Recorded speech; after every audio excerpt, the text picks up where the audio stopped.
From the big city, but my mobile become home. আপনারা তো দেখেছেন? দেখেননি? আপনাদের এই ভদ্রলোকের যার বাড়ি থেকে বাংলা টাকা নেওয়ার যে ক্লেমটা এসেছে সেটা আপনারা কেউ দেখেননি।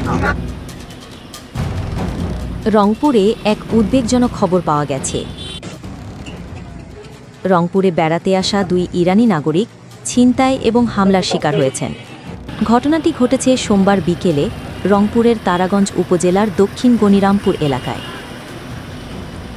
জানা গেছে হোসেন সেলিম রেজা এবং ইয়াজদানজো ইয়াসমিন নামে ওই 2 ইরানি নাগরিক ঢাকা থেকে রংপুরে বেড়াতে এসেছিলেন।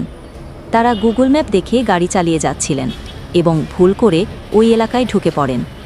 বিদেশি হওয়ায় তারা সাহায্যের জন্য স্থানীয়দের কাছে যান, কিন্তু অভিযোগ উঠেছে সাহায্য করার পরিবর্তে কিছু লোক তাদের উপর হামলা করে এবং মারধর করে। ভুক্তভোগীরা জানিয়েছেন হামলাকারীরা তাদের কাছ থেকে $500, মোবাইল ফোন, একটি ঘড়ি এবং তাদের পাসপোর্ট ছিনিয়ে নেয়।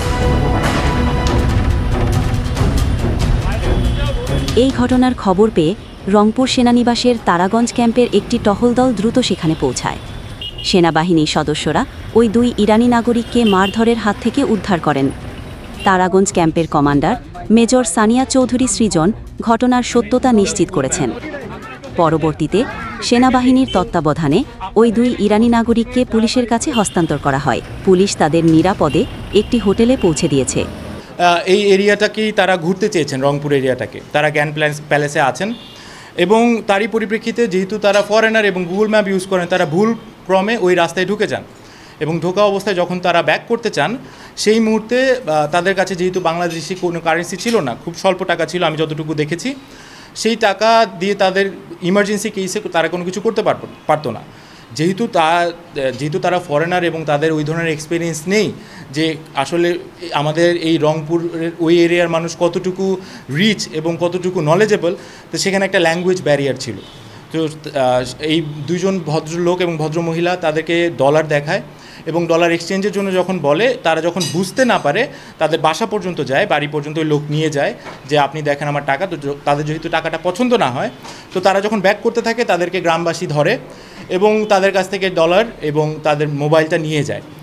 এবং ঘটনা ওই পরিস্থিতিতে আমরা যাই এবং তাদেরকে ঠেকাই এবং তাদের যে ডিফেন্সিভ মেজার যেটা আমাদের মানে সেনাবাহিনী কর্তৃক নেওয়ার কথা সেটা নেই এবং ওখান থেকে তাৎক্ষণিক $100 ঘড়ি এবং তাদের পাসপোর্টগুলো আমরা উদ্ধার করতে পারি এবং তারই পরিপ্রেক্ষিতে তাদেরকে প্রাথমিক চিকিৎসা দেওয়া হয় এবং বর্তমানে এই পুলিশ স্টেশনে আছে, তাদের ভাষ্য শোনা হচ্ছে।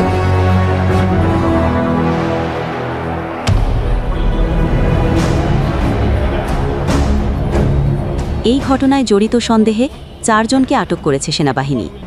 পর্যটকদের ওপর এমন হামলা দেশের ভাবমূর্তির জন্য অত্যন্ত দুঃখজনক।